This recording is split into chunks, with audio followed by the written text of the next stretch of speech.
আসসালামু আলাইকুম। আমি ডাক্তার মোহাম্মদ নজরুল ইসলাম।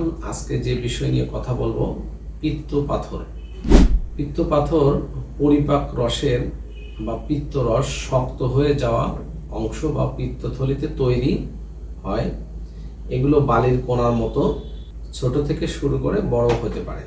সাধারণত শরীরে যদি আয়ন বেড়ে যায়, বিশেষ করে সালফার, ফসফেট, এইগুলো যখন বেড়ে যায় তখন পাথর হওয়ার প্রবণতা হয়।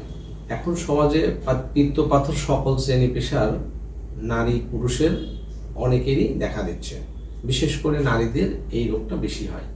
লক্ষণ ও জটিলতা: যখন পিত্ত পাথর পিত্তনালী বন্ধ করে দেয় তখন এর কারণে পিত্তথলির আক্রমণ বা বিলিয়ারি কলিক বা গল ব্লাডার ব্যথা হয়।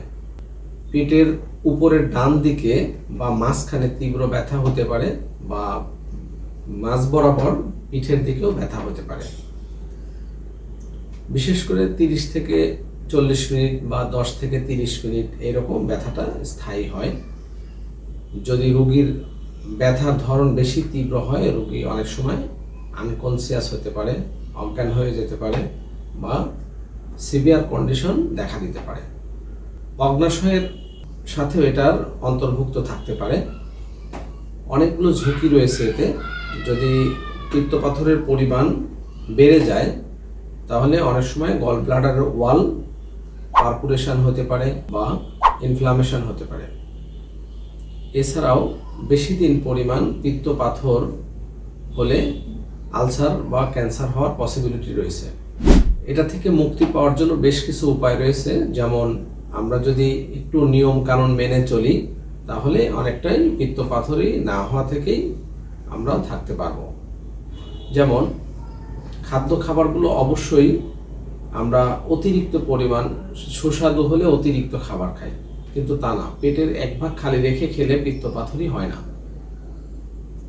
2 নম্বর বিষয় হচ্ছে, যে বিষয়গুলো আমরা বেশি খাচ্ছি, ভাজা বা বিভিন্ন ধরনের স্পাইসি ফুড, এবং একবার ফ্রিজে রাখছি গরম করে আবার ঠান্ডা করে, এরকম একই খাবার যখন একাধিকবার প্রসেস করা হয়, বিশেষ করে খাবারটা রান্না করার পরে আবার সেটা ফ্রিজে রেখে দিয়ে আবার জ্বালায় খাচ্ছি, এটাতে প্রচুর পরিমাণে অ্যাসিড ফর্ম করে এবং বিশেষ করে খাদ্যের যে কন্টেন্ট সেটা থাকে না, তখন কেমিক্যাল বন্ড হয়ে পাথর হওয়ার প্রবণতাটা বেড়ে যায়। 3 নম্বর বিষয়টা হচ্ছে কোনো ওষুধ প্রয়োগ করার কারণে, যেটা শরীরের প্রয়োজন নেই। এখন সমাজে অতিরিক্ত মাত্রায় পেইন কিলার এবং অ্যান্টিবায়োটিক বা বিভিন্ন ধরনের রোগের নামে নামে ওষুধ খাওয়ার কারণে অনেক অর্গানগুলোর উপরই পাথর হওয়ার প্রবণতা বেড়ে গেছে। তার মধ্যে গল ব্লাডার একটি বেশি এফেক্টেবল। আমরা একটু পূর্বে যদি চিন্তা করি, আজ থেকে 20 বছর আগে বাংলাদেশে গড় মানুষের পিত্ত পাথরের সংখ্যা ছিল খুবই নগণ্য, কিন্তু এখন 20 বছর পরে এসে বাংলাদেশে ঘরে ঘরে পিত্ত পাথর। তাহলে ম্যাল প্র্যাকটিস এবং ব্যাড ফুড, বিশেষ করে লাইফস্টাইল, এগুলো থেকে একটু নিজেকে সংযত করলেই পিত্ত পাথর থেকে আমরা বাঁচতে পারি। হোমিওপ্যাথি ওষুধে প্রচুর পরিমাণে পিত্ত পাথরের সফল রোগী রয়েছে। বিগত 14 বছরে আমার কাছে হোমিওপ্যাথিতে পিত্ত পাথরের ওষুধ খেয়ে অনেক রোগী সুস্থ আছেন ইনশাল্লাহ।